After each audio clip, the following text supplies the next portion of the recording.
y así vamos a tener 3 bloques de grabaciones. Bien, vamos a hablar entonces ahora de los glóbulos rojos y primero sobre su estructura. ¿Ya?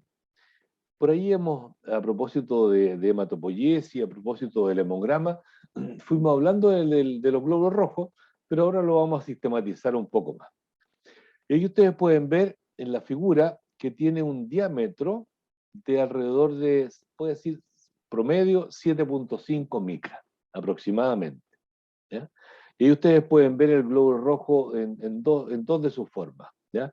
Si lo miraran desde lo que estamos acostumbrados nosotros en un microscopio, habitualmente lo vemos en esta forma, ¿ya? En esta forma, y si lo viésemos de lado de perfil veríamos esto, es decir, es un disco bicóncavo, ¿ya? Tiene una concavidad, ¿ya? Y allí está descrito. Ya hemos visto que se forma en la médula ósea en un proceso dentro del proceso hematopoyético, particularmente le corresponde a la eritropoiesis, dentro del ámbito, recuerden, mieloide, y que en lo mieloide estaba toda la maduración que no era linfoide. ¿Ya? Y a diferencia de otros tipos celulares, tiene una vida media del orden de los 120 días. Y para comparar, siempre, no sé por qué, pero creo que es bueno comparar con la otra célula porque va ayudando a contrastar y posiblemente también ayuda a retener la información. Si uno lo compara, por ejemplo, con las plaquetas, que tienen una vida media de hasta 10 días, esto es hasta 120 días, o alrededor de 120 días, ¿ya? Bastante más. Si lo compara con la célula más frecuente de los blancos, la célula más frecuente que son los neutrófilos circulan alrededor de 10 horas, o sea, una vida media cortita. Y ahí se va a los tejidos y en 2 o 3 días muere, ya apoptosis.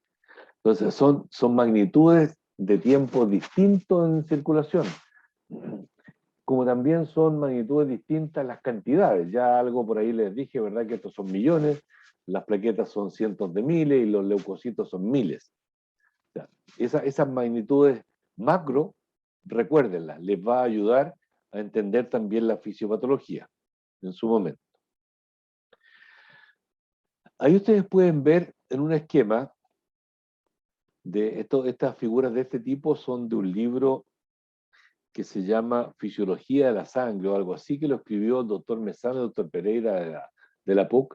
Son buenos hematólogos ellos, especializados básicamente en hemostasia, pero saben de hematología en general. De hecho, el doctor Pereira es uno de los coeditores del libro de hematología, que también está participando en la coedición de esta nueva versión. Y básicamente esta figura la pongo por lo siguiente. En parte habla de las magnitudes de células. Ustedes pueden ver la cantidad de rojos que va por el sector central, la cantidad de blanco y la cantidad de plaquetas. Un poco hace una figura simple, habla de las magnitudes de cantidad de células. Y lo otro importante es que observen que los glóbulos rojos, lo cual no significa que todos los glóbulos rojos van por el centro. Algunos irán por la periferia también, pero principalmente van más por el centro y los blancos van entremezclados entre el centro y más periferia, igual que las plaquetas. ¿Ya? O sea, proporcionalmente hablando, van más por el centro del torrente sanguíneo los rojos. Y esto se los comentaba hace un rato atrás, dice una figura ahí en un papel, que en un capilar los glóbulos rojos tienen que adaptarse, ¿ya? Tienen que adaptarse para poder pasar si tienen 7.5 micras de diámetro y tienen que pasar por un capilar de 3 o 4, necesariamente tienen que adaptar su forma, ¿verdad? ¿Y por qué adaptan su forma? Básicamente adaptan su forma por la estructura de su membrana, ¿ya? Pero antes, observen esta figura que está aquí. Esta es una figura en microscopía electrónica de barrido, que no es la forma en que se informan los hemogramas, a propósito que recientemente estábamos hablando de ello, ¿ya? sería como muy caro, de muy alto costo estar informando hemogramas con microscopía electrónica de barrido, ¿ya? Pero esta es la forma que se acerca más a la realidad, ¿ya? En que se observa claramente la biconcavidad, bueno, en este caso la concavidad, y si lo miráramos por el otro lado, la biconcavidad del glóbulo rojo, ¿ya? Y aprovecho de decir también que siendo usted una célula del orden de las 7,5 micras de diámetro, sin núcleo, ¿ya? Y que, como vamos a ver, eh, lo que más contiene es hemoglobina, ¿ya? Es como una bolsa, permítanme la expresión, es como un receptáculo de hemoglobina, ¿ya? Es como un receptáculo de hemoglobina que hace lo suyo, transporta hemoglobina oxigenada y desoxigenada, ¿ya? Pero bueno, vamos por partes. Esta estructura está dada por la membrana. Esta es una figura muy antigua, que yo alguna vez, pretérитamente, le tomé una foto y la sigo usando porque, si bien es cierto, esto muestra lo típico es de una bicapa lipídica, de una membrana cualquiera, en este caso es de glóbulo rojo, ya hablaremos de otros aspectos de esta membrana, pero la verdad es que la muestro porque quien hizo este dibujo logra mostrar el interior de la membrana, la parte interna de la membrana, ¿ya? Ese entramado que hay allí de proteínas, ¿ya? Porque hay un entramado de proteínas. Aquí está planteado en forma simple, pero se ve que hay una malla de proteínas aquí, básicamente espectrinas de distinto tipo, y que se contactan con estas proteínas que están hacia el interior de la bicapa lipídica y salen hacia el exterior. ¿Okay? Ya hablaremos un poco de eso, pero quería mostrarles esto, que el interior de la membrana, ¿ya? Está cubierta por un entramado de proteínas. ¿Qué podemos encontrar perdón, me preguntó algo, ¿no? No. Desde el punto de vista de los lípidos de esta membrana, que dijimos que había aquí una membrana fosfolipídica, como otras membranas de células, ¿ya? ¿Y qué podemos encontrar? Observen que del orden de todos los tipos de lípidos que hay allí, del orden del 35% es colesterol en los glóbulos rojos, y del orden del casi 40% son fosfolípidos. ¿Y cuáles fosfolípidos hay? Estos que están acá, ¿ya? Y voy a quedarme con uno en particular porque lo voy a mencionar más adelante, que es fosfatidilcerina, ¿ya? La fosfatidilcerina es un fosfolípido aniónico que está principalmente en la parte, y si uno volviera a la figura anterior, está en esta parte. Es un fosfolípido interno de la bicapa lipídica, principalmente interno, ¿ya? Y por eso le vamos a dar importancia en otro momento. Bueno, esto muestra la estructura de un fosfolípido y acá muestro esto a propósito del colesterol. ¿Dónde está el colesterol que se mencionaba allí? Está entre los fosfolípidos, ¿ya? Entre los fosfolípidos. Y ocupa un porcentaje no menor dentro del total. Dijimos que eran 35 y 35 y 40% fosfolípido y colesterol. Fosfolípidos eran cerca del 40 y cerca del 35 el colesterol, ¿ya? Aquí están fundamentalmente los lípidos del que están en el glóbulo rojo. Y a propósito de lo que les mencionaba hace poco, esta es una membrana, ¿ya? Y ustedes pueden ver en distintos colores los distintos tipos de fosfolípidos, ¿ya? Fosfatidilcolina, fingomilina, fosfatidiletoramina y fosfatidilcerina, ¿ya? Y estas están fundamentalmente, esta es la proporción que hay en la capa interna de fosfolípido y esto sobre la capa externa, ¿ya? Y en la capa interna son fundamentalmente aniónicos y está, si ustedes observan, la cantidad de rojos es comparado con la cantidad de rojos que hay en la parte externa, mucho mayor en la capa interna, casi todo, ¿ya? Y claramente esta es una capa asimétrica, es una doble capa asimétrica, en que no hay igualdad de los fosfolípidos internos y externos. Entonces esto tiene que estar mantenido en forma activa. Y hay allí una enzima que está manteniendo la flipasa está manteniendo y usa energía a los fosfolípidos aniónicos fundamentalmente en la parte interna, ¿ya? Pero hay situaciones en las cuales se empieza a alterar. Y voy a mencionar una por ahora, tiene que ver con el envejecimiento de los glóbulos rojos. Esto se empieza a agotar y se empieza a, a disminuir la actividad de esta enzima, y por lo tanto entonces esto empieza a ser un tema de concentración, ya no de forma activa los fosfolípidos aniónicos en el interior. Y se exponen más rojos acá, ¿ya? Que sería efecto de la figura, ya más rojo en el exterior, y los macrófagos, no digo que sea el único elemento que condicione el retiro de los glóbulos rojos por parte del, de los macrófagos del vaso, pero es uno de los elementos. Los macrófagos del vaso tienen receptores para fosfatidilcerina, y eso permite entonces facilitar su retiro. A propósito de proteínas, ustedes pueden ver que hay varias proteínas. Si uno hiciera un lisado de glóbulos rojos, imagínense lo siguiente. Sangre, la centrifugamos, al fondo se van los glóbulos rojos, sacamos el sobrenadante plasma con parte del báfico, que es la parte intermedia entre el plasma y los rojos, donde están ahí las plaquetas y están los glóbulos blancos, y sacamos un poco de rojo para sacar todos los blancos que están ahí.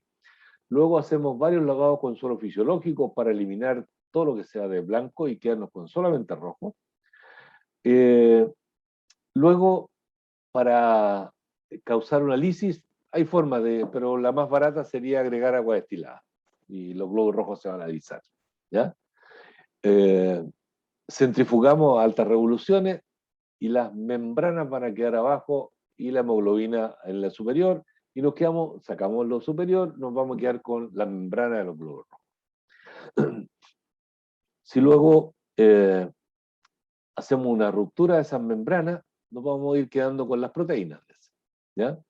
Y si hiciéramos una corrida electroforética de esas proteínas, podríamos llegar a algo así, ¿ya? Y si luego usáramos anticuerpos dirigidos contra las proteínas, podríamos individualizarlas. Pero básicamente, ustedes pueden ver el peso, si lo separamos solamente por peso molecular, se va a obtener esto, ¿ya? Y espectrina es una de las que tiene mayor peso molecular, y es una de las más, no digo sea la única importante, pero es una de las más importantes. Espectrina, y también voy a darle importancia, no estoy quitando la importancia ninguna, ya, para que quede claro, pero sí para efecto yo siempre estoy pensando en interés también fisiopatológico. O sea, no todo lo que hace funcionar una célula, sí, voy a decirlo, una célula, tiene importancia en patología, ¿ya? O en patología más frecuente, ¿ya? Porque ahí también alguien me puede decir, no, es que se describió una mutación en alguna parte del mundo que afecta a una subpoblación, ¿ya? Y es una mutación puntual voy a inventar a propósito de lo que está aquí, en la actina, en el aminoácido 5. Sí, así como eso hay muchas mutaciones descritas y efectivamente, pero claramente, si bien es cierto eso alguien podría presentarlo en un paper, yo no los voy a saturar con mutaciones descritas, sino que tengo que enseñarles lo que sea fundamental para que se entienda la fisiopatología general de la hematología. ¿Bien? Entonces, en ese sentido, tengo que nombrarle la espectrina como una proteína muy importante, ¿ya? Y por otro lado, el canal aniónico, que es la banda 3. No sé por qué no le puse banda 3 aquí, seguramente en otra diapo por ahí está. ¿Ya? Y voy a nombrar las glicoforinas. Glicoforina está la A aquí, pero hay otras glicoforinas también. ¿Ya? Y a propósito de eso, voy a mencionar lo siguiente. Observen que es periférica la espectrina. Es periférica hacia el interior de la membrana, pero se hace la diferencia con integral que son de transmembrana. Esta es la membrana, la espectrina está por aquí y la banda 3 está aquí, cruza. Y hay asociaciones entre estas que están acá y estas que están así. Por lo tanto, hay un entramado entre esta malla de proteínas. ¿Bien? Algo aquí se va a ver al respecto. Ustedes pueden ver que aquí está la bicapa lipídica, aquí está la malla de espectrina, por lo pronto voy a llamar espectrina, ¿ya? Hay alfa y beta, y hay otras proteínas también, por ahí las vamos a mencionar algunas. Y hay detrás membrana, la banda 3, por ejemplo, y la glicoforina. Aquí está la C, ya habíamos nombrado antes la A, que podríamos ponerla por aquí, pero para simplificar la figura se menciona una glicoforina. ¿Okay? Pero quiero destacar las interacciones que hay entre las proteínas, tanto de periféricas internas como las de integrales o de transmembrana. ¿Ya? Y en estas interacciones aparecen otras proteínas de menor cantidad, pero importantes para que funcione bien. Está aquí, por ejemplo, la anquirina, está la actina, está la proteína 4.1 y otras. La verdad es que no están nombradas todas, ¿ya? A propósito solo hacia el pasar, les menciono que a propósito de estas proteínas están asociadas con carbohidratos. Estos que están representados aquí son carbohidratos, ¿ya? Y que van a aparecer más adelante por ahí. Ahí están los glóbulos, perdón, quise decir los sistemas antigénicos ABO, ¿ya? Por allí los vamos a mencionar más adelante. Perdón. Ahí, ahí. Esta figura habla un poco más o menos de lo mismo, pero sí aparece la glicoforina A y aquí está la glicoforina C, ¿ya? De las otras proteínas en general ya habíamos hablado, ¿ya? Pero observen las interacciones entre estas proteínas de transmembrana y las proteínas que están por el interior del glóbulo rojo. Esto es lo que se llama el citoesqueleto de la membrana del glóbulo rojo. Eh, a propósito de banda 3, la banda 3 es una proteína que aquí está planteada en forma simplificada, pero es una proteína compleja que sirve para intercambiar iones. Esa es su tarea principal. A propósito de que les mencionaba de que el glóbulo rojo tenía que adaptarse al diámetro de los capilares, esta figura un poco lo muestra. ¿Ya? Imagínense que este es el sitio esquelético de espectrina, ¿ya? En la parte interior del glóbulo rojo, de la membrana del glóbulo rojo, y cuando se va adaptando, las proteínas estas tienen que sufrir algún tipo de movimiento, ¿ya? De adaptación. Pero hay un momento en que si la adaptación es tal, hay un momento en que esta estructura se pierde y el glóbulo rojo se destruye, ¿ya? Normalmente en situaciones de normalidad no ocurre, pero si se llegara a un nivel de estrés tal, se va a destruir.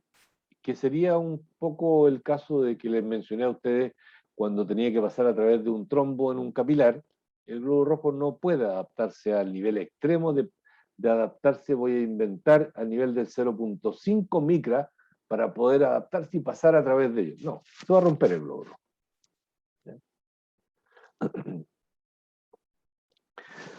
A propósito de elementos de la membrana, yo les decía que en la membrana están los sistemas antigénicos de los glóbulos rojos.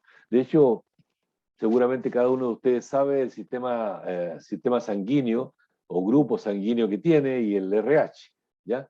Pues bien, ustedes pueden ver que el sistema ABO está en el contexto de polisacáridos y el RH es una proteína, ¿ya?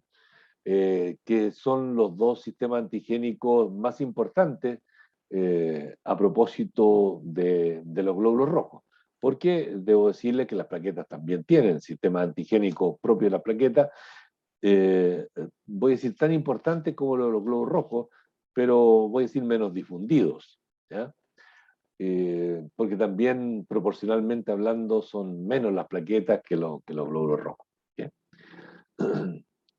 A propósito de esta secuencia que estamos hablando, el del sistema ABO, ustedes pueden ver aquí, esto es perdón, el antígeno B, el antígeno A, el antígeno H, que es para el sistema O. Y aquí hay una proteína que puede ser la banda 3 o puede ser la glicoforina, y a través luego se une un carbohidrato complejo, y las diferencias, observen ustedes que están en el extremo. Ahí está la diferencia para los distintos grupos sanguíneos, ¿ya? No es una proteína distinta, no es todo un carbohidrato distinto, sino que son los extremos del carbohidrato donde está la diferencia de un sistema antigénico, del sistema ABO de un antígeno a otro. Y en el caso de la proteína RH, en el caso del sistema RH es una proteína, ¿ya? Una proteína transmembrana compleja como esa que ustedes ven allí, y el hecho de que sea proteína o sistema RH positivo o negativo no significa que alguien tenga la proteína o no la tenga. La verdad que son diferencias en la secuencia aminoácidica, ¿ya? Que la mayor parte tiene una cierta secuencia y unos pocos tienen una secuencia distinta en una posición determinada. Algo sobre el metabolismo de los glóbulos rojos. Metabolismo no hemoglobínico, ¿ya? Y que pasa a ser, la verdad, que muy importante para el funcionamiento del glóbulo rojo. Seguro que de la vía glicolítica, ustedes, si bien es cierto, posiblemente no la van a recitar, permítanme la expresión en el sentido de que la memorizan, la tienen, pero lejos, mucho más reciente que yo, eh, y yo ya no la recitaré, permítanme la expresión, pero sí quiero destacar los puntos claves para el glóbulo rojo, pero con proyección a la fisiopatología, a las anemias cuando hablemos de ellas, que tengan implicancia en esto. Ustedes pueden observar, déjenme bajar esto un poquito, me molesta, seguramente esta parte que yo estoy moviendo, ustedes no la ven, ¿eh? Pero se superponen unas cosas del Zoom que tapan a veces imágenes. Pero bien, en la vía glicolítica ustedes pueden ver aquí ATP que se usa, otro ATP que se usa acá, ¿ya? Dos que se generan aquí y dos que se generan acá, ¿ya? Menos 2 más 4, 2. Oye, matemática simple, debo decirlo, pero son muy pocos, ¿ya? Muy pocos. Eh, o sea, el glóbulo rojo funciona con muy poco ATP, en otras palabras, ¿ya? Primera cosa, pero genera ATP, ¿ya? Otros elementos que se generan y que importan desde el punto de vista de la fisiopatología. Y ustedes lo recordarán cuando veamos anemias, verán que estos puntos son importantes. Observen aquí la glucosa 6-fosfato de deshidrogenasa por la vía de las pentosas, asociado con la vía glicolítica, la glucosa 6-fosfato de deshidrogenasa. Y acá la piruvato quinasa. Debo aclararles que yo creo, a riesgo también de equivocarme en algo, que de todas las enzimas, de la vía glicolítica, de las pentosas, etcétera, alguien en alguna parte del mundo ha descrito alguna mutación, ¿ya? Pero para efectos de frecuencia y particularmente en nuestro país, estas son las dos más importantes. Infrecuentes, debo decirlo también, ¿eh? Infrecuentes las alteraciones, pero son lejos las más importantes si uno lo compara con cualquier otra alteración del metabolismo en el glóbulo rojo. glucosa 6-fosfato deshidrogenasa, que particularmente interesa porque permite mantener elementos reductores, el glutatión reducido, en otras palabras. ¿Okay? Si esto no funciona, no tenemos glutatión reducido, por lo tanto el glóbulo rojo se oxida más fácilmente en sus distintas proteínas. Y por otro lado, piruvato quinasa. Si la piruvato quinasa no funciona, no tenemos los dos ATP que nos sobraban y por lo tanto nos quedamos sin ATP. Clave esa piruvato quinasa. ¿Ya? Entonces, aparecen dos elementos muy sensibles. Uno, nos quedamos sin reductores, nos quedamos sin ATP si alguna de estas dos enzimas no funciona bien. Otros dos elementos que nos interesan. 2,3-difosfolglicerato se genera en esta parte intermedia de la vía glicolítica. Tiene que ver con la afinidad de la hemoglobina por el oxígeno. Ya lo explicaré más adelante. Anoten, 2,3-difosfolglicerato. Y por otra parte, esta diaforasa requiere de NAD, fosfato, ¿ya? Es un NAD o NAD fosfato, es un NAD, ¿ya? Requiere ese NAD para funcionar adecuadamente y de esa manera mantener la hemoglobina en estado del fierro en estado reducido, ¿ya? Que ya mencionaremos por ahí el hierro, ¿ya? Y de esa manera poder transportar oxígeno. O sea, he mencionado las moléculas claves para que el glóbulo rojo funcione adecuadamente. Obviamente yo he mencionado en forma aislada, si no funciona el todo, por mucho que yo destaque esta, no funcionaría el sistema. Pero esas son importantes de destacar, entendiendo que todo tiene importancia. Y esto de alguna manera, esto está mostrando, a propósito de los elementos reductores como el glutatión reducido, para mantener proteínas reducidas de la membrana, del citoesqueleto. Y aquí hay un resumen que está obtenido también de ese libro que les mencioné antes yo, y ustedes pueden ver que se requiere este glutatión reducido por la glucosa de fosfato de deshidrogenasa por aquí, el NADH para la dioforasa, para mantener la hemoglobina reducida, y la generación de ATP, porque es fundamental para mantener ciertos sistemas funcionando en forma activa. ¿Bien?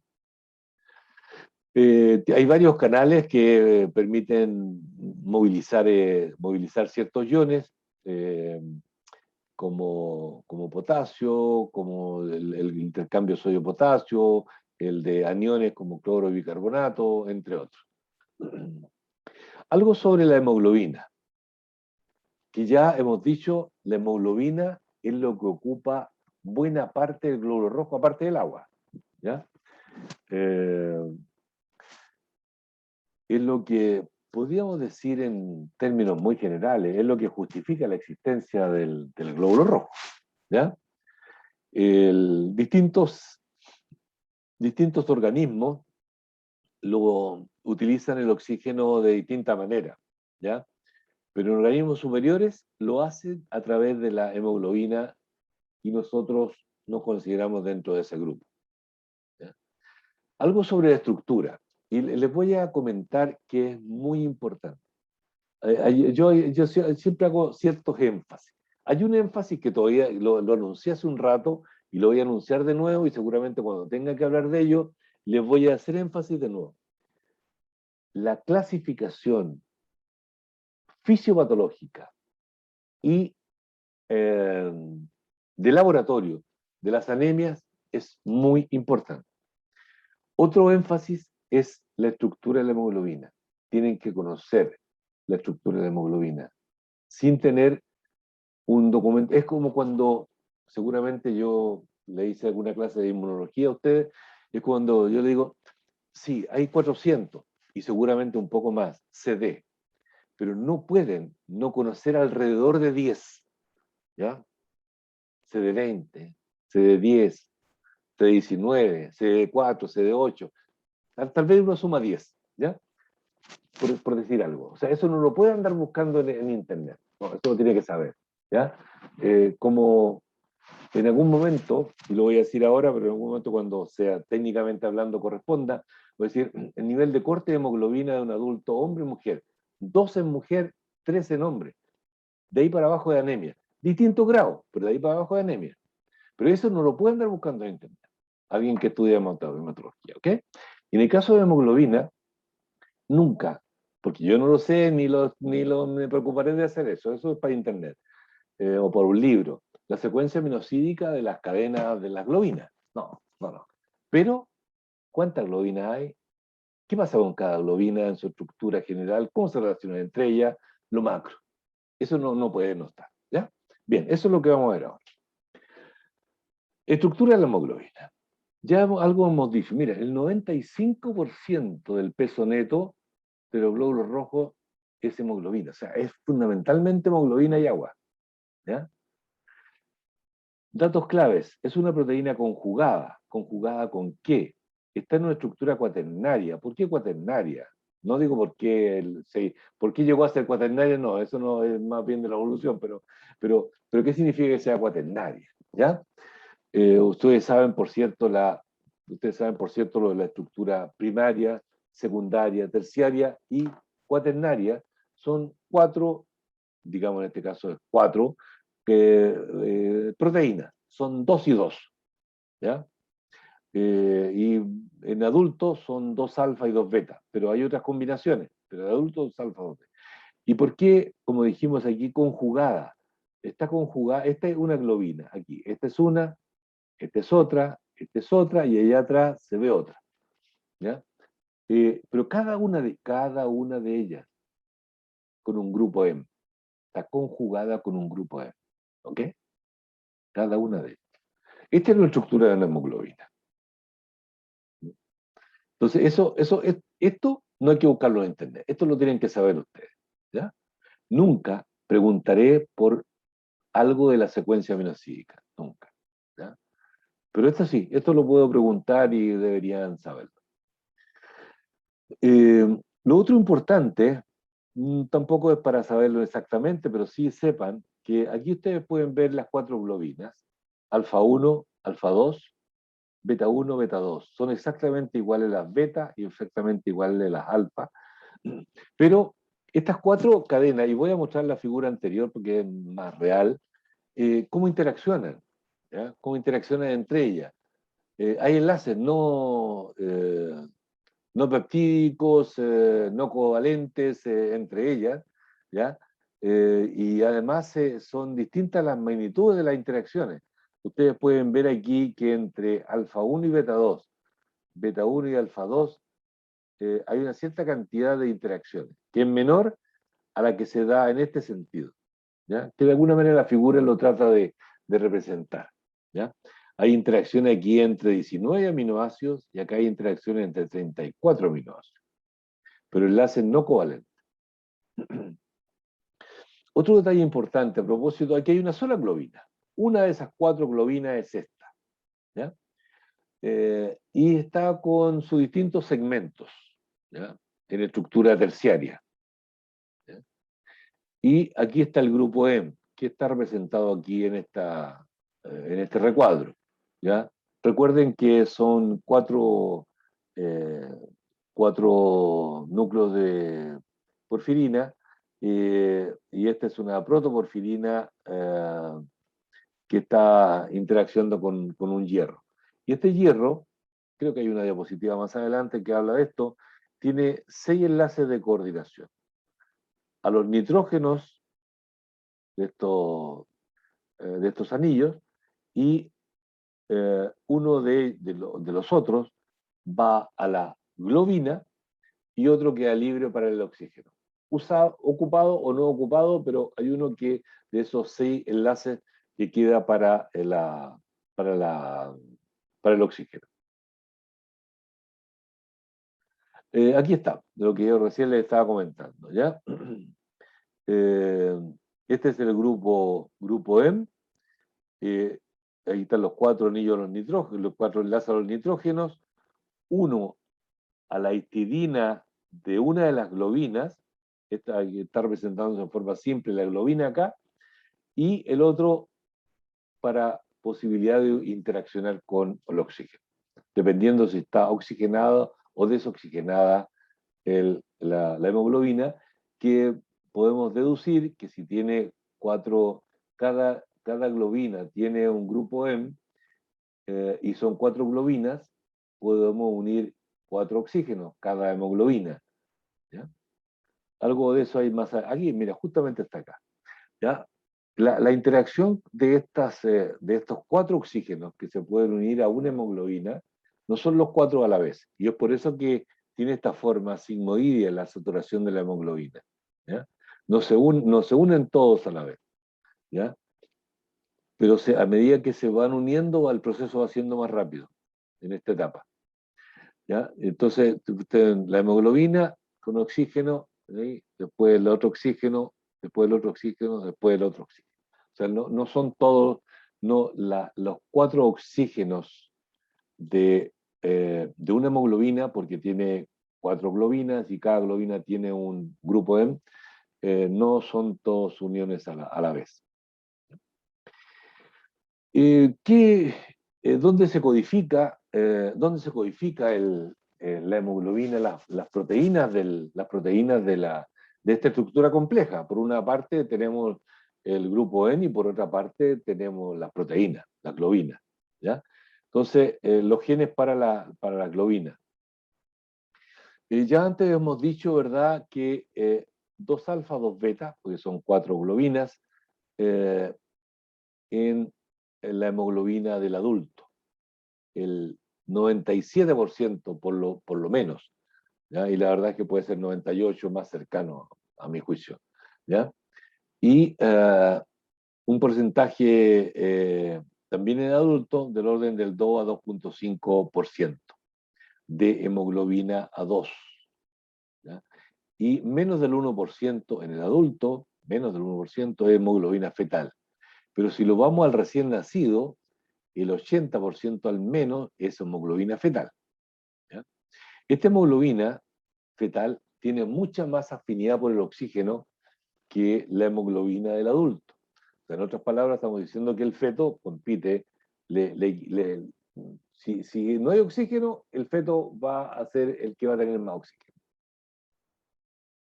Que esperamos nunca ocurra ese tipo de cosas, pero de competición extrema, pero el feto, por tener hemoglobina fetal, une más hemoglobina que la hemoglobina del adulto de la madre.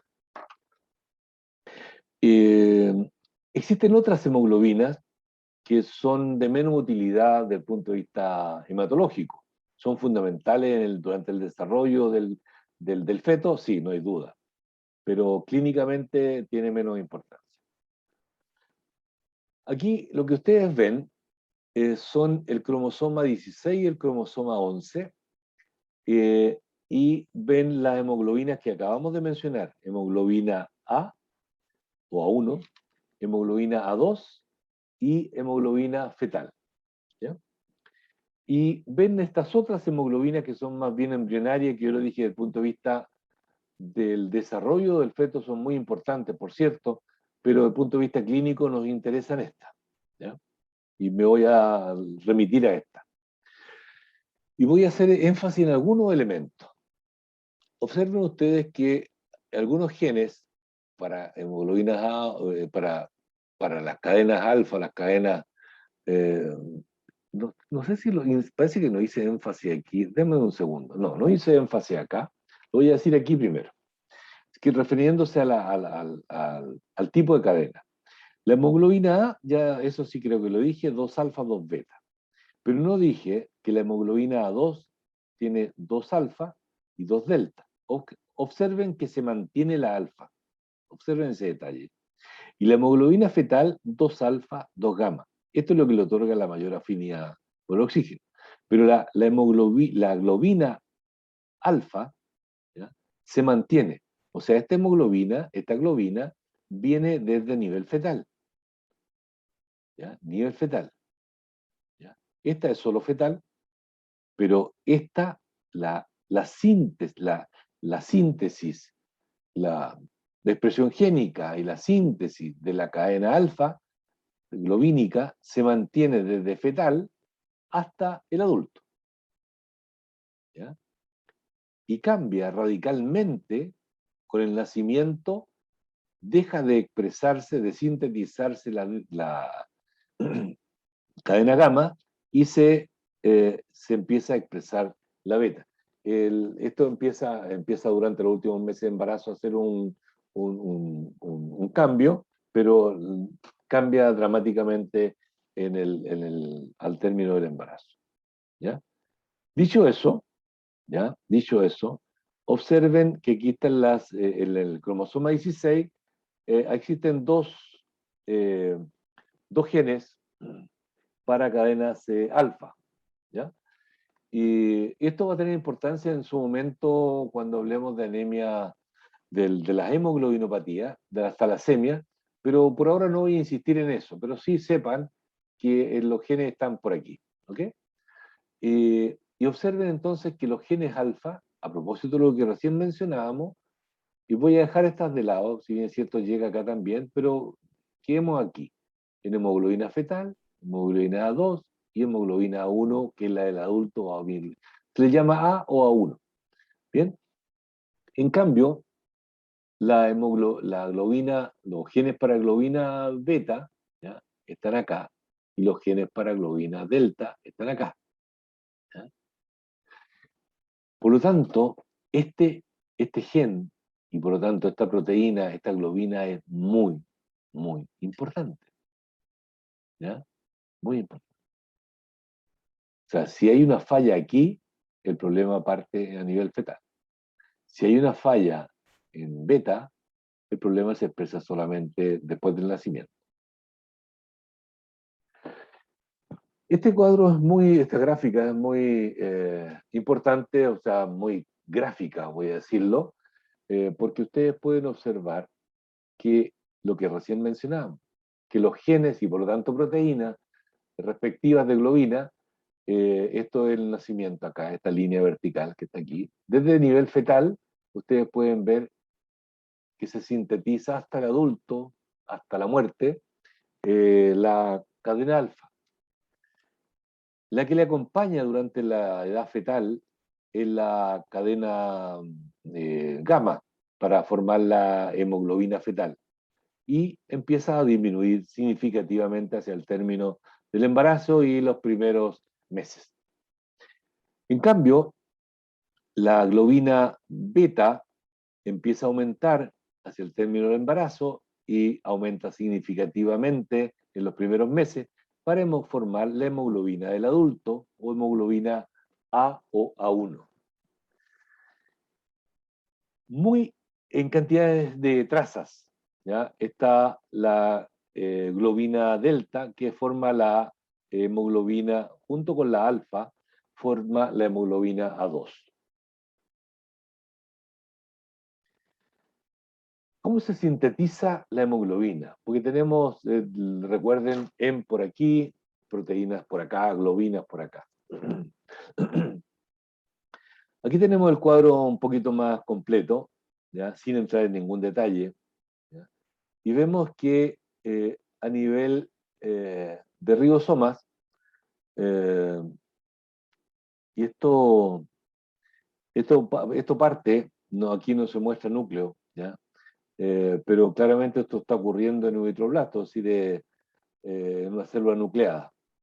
Y restos remanentes de RNA mensajero quedan en el reticulocito, que es la célula inmediatamente anterior al glóbulo rojo, maduro, ¿ya?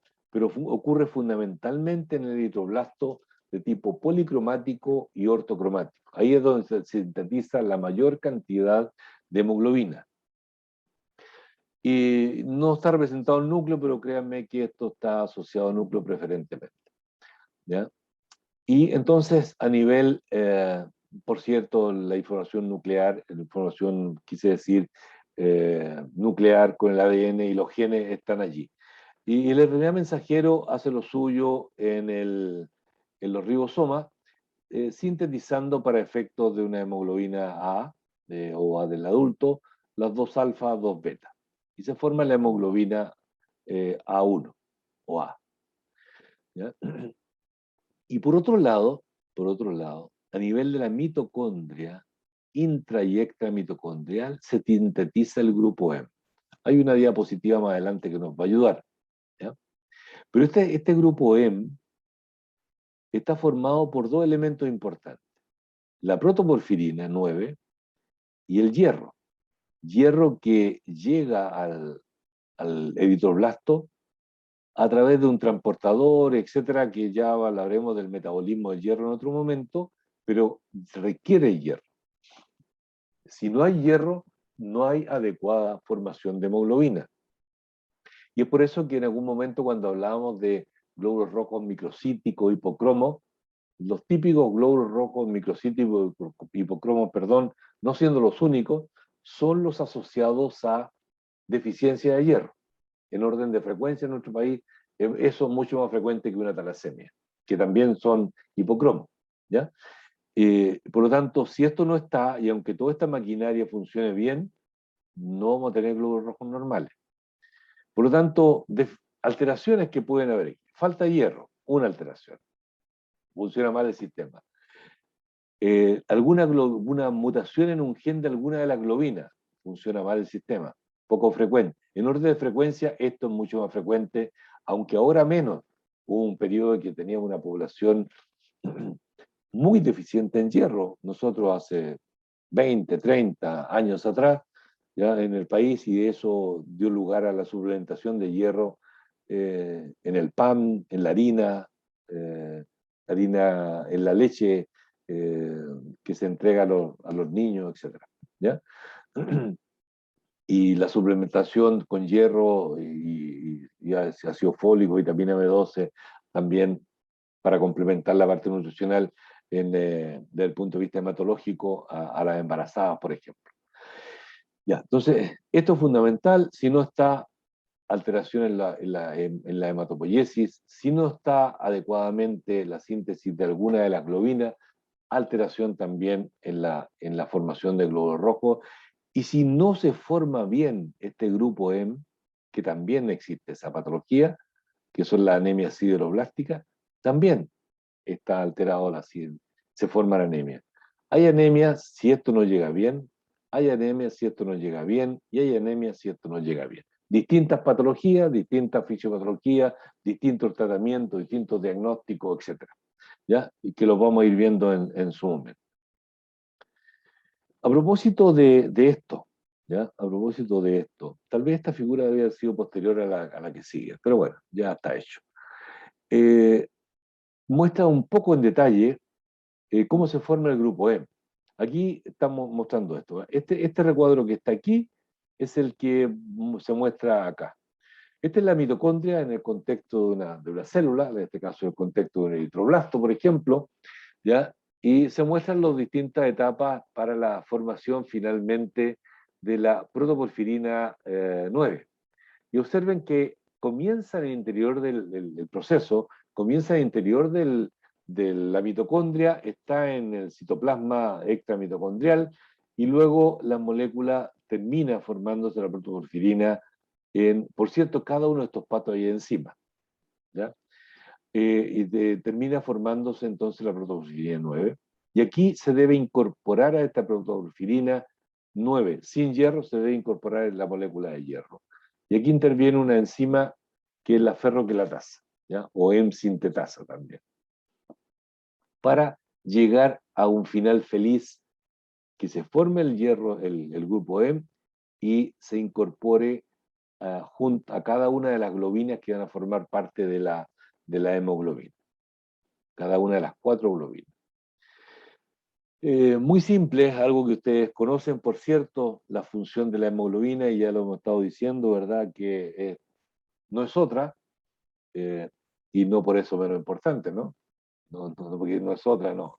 Es una muy importante, que es transportar el oxígeno a través de hemoglobina oxigenada, que se oxigenó en los pulmones, a través del aparato circulatorio arterial a los tejidos y entregar allí el oxígeno y transportar el CO2 y eliminarlo en los pulmones, eh, producto de un proceso finamente regulado para que esto funcione muy bien. Y así tenemos oxihemoglobina y desoxihemoglobina. Hemoglobina, estas 4 cadenas con su grupo M, eh, con oxígeno, uniendo en la sexto enlace de coordinación del hierro oxígeno, y acá sin el oxígeno.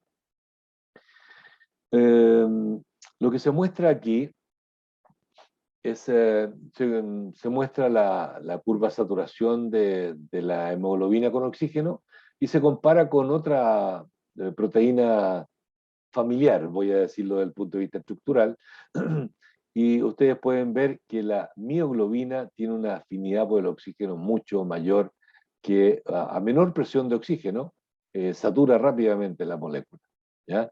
En cambio, la hemoglobina requiere cierta presión de oxígeno para que ese oxígeno entre y vaya uniéndose a las distintas moléculas de globina, de cada una de las globinas de la molécula de hemoglobina. Algunos reguladores.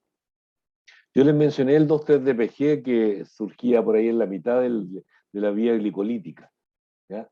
Ustedes pueden ver que sin 2,3-DPG la afinidad de la hemoglobina por el oxígeno es casi mayor que la mioglobina. O sea, es hemoglobina, pero sin 2,3-DPG. O sea, en otras palabras, el 2,3-DPG disminuye la afinidad de la hemoglobina por el oxígeno, ¿ya? Y eso facilita que entregue el oxígeno en los tejidos. O sea, si esto fuera así, la hemoglobina pasaría por los tejidos y no lo entrega, no lo suelta el oxígeno. Y volvería, eso no sería fisiológico, ¿no? Pero estoy haciendo un poco para hacer énfasis en la importancia que tiene el 2,3-DPG, ¿ya? Al aumentar la entrega, a facilitar la entrega del oxígeno en los tejidos. Aquí esto muestra básicamente dónde se ubica el 2,3-DPG dentro de cuando se incorpora a la estructura de la hemoglobina. Aquí ustedes pueden ver las 4 cadenas de hemoglobina, ahí están los grupos M en cada una de ellas, y en la parte central, entre las 4 cadenas, es donde el 2,3-DPG interactúa. Interactúa básicamente con unos aminoácidos de las cadenas beta, de las globinas beta. Otro regulador, el pH. Ustedes observen aquí, a pH 7,2 tiene esta curva, es decir, libera más fácil el oxígeno, cuesta más que se sature. Y a pH 7,6 se satura más fácil.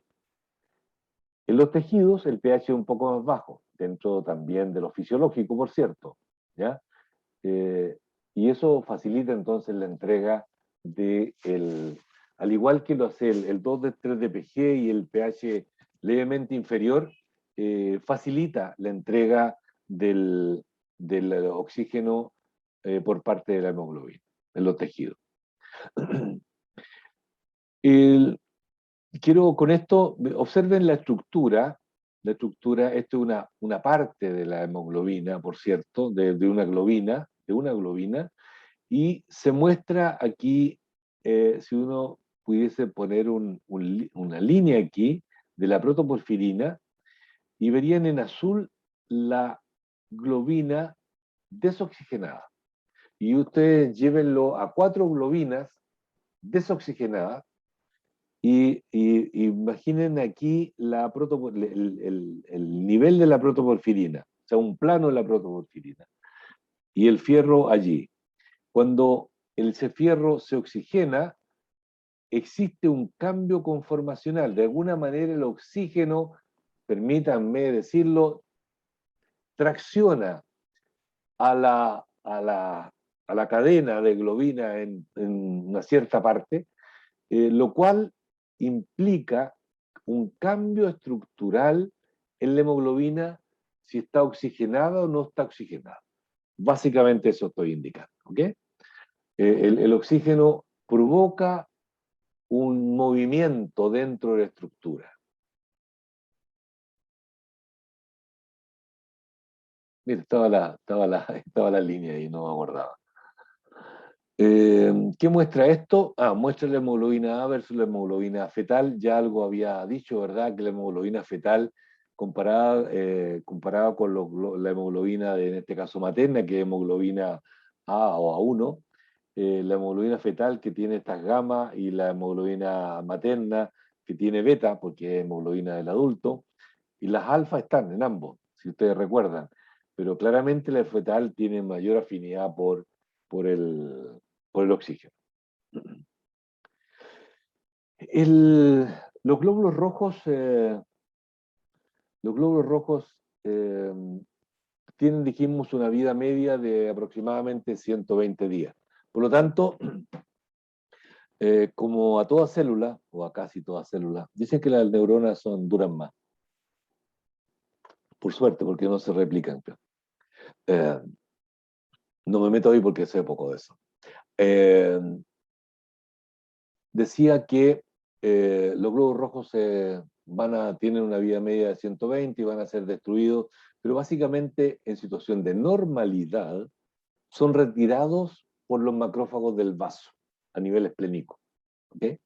Y digo el nivel esplénico para no confundir el concepto vaso porque tendría que decir vaso, y es como muy españolado, ¿no? Bueno, aquí está el esquema.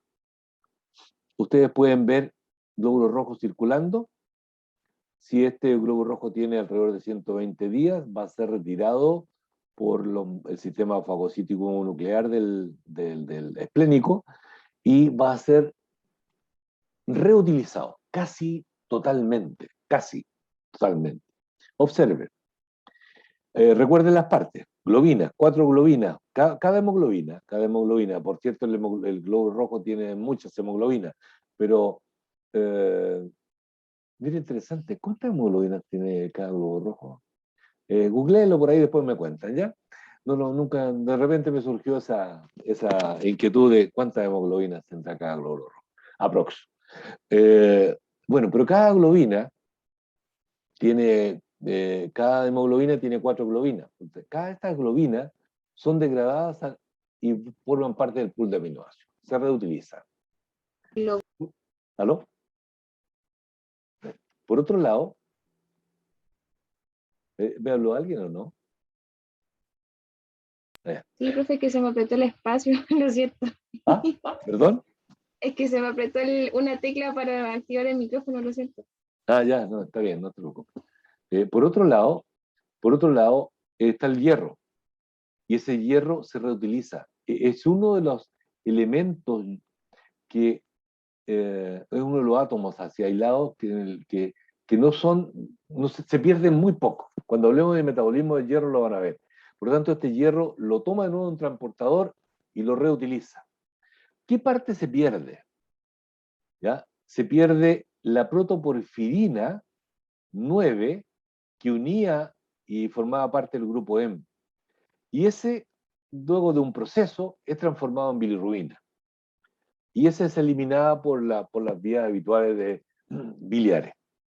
¿Ya? Entonces, la protoporfirina 9 se transforma y ese se elimina. Pero el resto, prácticamente todo se reutiliza, se recicla. Esta es la parte de transformación del grupo M, sacándole el hierro al paso para bilirrubina. Pero ¿qué pasa cuando el glóbulo rojo se destruye en el torrente sanguíneo? Eso no es normal, debo decirlo. ¿Ya? Y por lo tanto, no lo abordaré ahora porque estamos hablando de normalidad solamente. ¿Ya? Pero créanme que en algunas situaciones patológicas se destruye en el interior del glóbulo rojo. Y eso es una situación distinta. ¿Ya? No se destruye en el vaso por los macrófagos, se destruye acá, en el torrente sanguíneo. Y eso es lo que se llama una anemia intravascular. Cuando esto ocurre normalmente y se extralimita, aumenta esto, porque también lo hay, ¿ya? Eso en patología, eso sería una anemia extravascular. Intravascular, extravascular. Pero como hoy estamos hablando de normalidad, lo vamos a dejar pasar, ¿ok? Bien, y lo tomaremos cuando hablemos de anemias, por cierto, ¿ya? Bien, estimados, estimadas alumnas, siendo las 7 de la tarde, partimos como a las 3, y hemos revisado hematopoiesis, revisamos hemograma, y principalmente hemograma y algo de mielograma, y la estructura y metabolismo hemoglobínico y no hemoglobínico de la hemoglobina, perdón, del globo rojo, quise decir. En un rato más, yo le voy a indicar en Educandus algunos temas para que vayan revisando algunos de estos tópicos, básicamente, y en algunas diapositivas, 3, 4 diapositivas, y en grupo. ¿Por qué lo hago en grupo? Uno, porque voy a decir la principal razón. La principal razón es porque yo, a medida que he ido aumentando en edad, me he ido convenciendo que trabajar en equipo es más, los productos que se logran son más. Ahora, no en equipos para una temática muy puntual, no en equipos de 20, porque claramente los 20 no van a estar trabajando, ¿ya? Pero en un equipo de 4 o 5 personas, y ojalá que, voy a decir, que noten que trabajan cómodamente. Si uno no trabaja cómodamente con todo el mundo, ¿ya? Entonces, ustedes mismos formen sus grupos de trabajo, en los temas que de algún rato más tarde yo les voy a poner en Educando, ¿ya? Bien, pues, que estén, primero, antes de cerrar, ¿alguna consulta?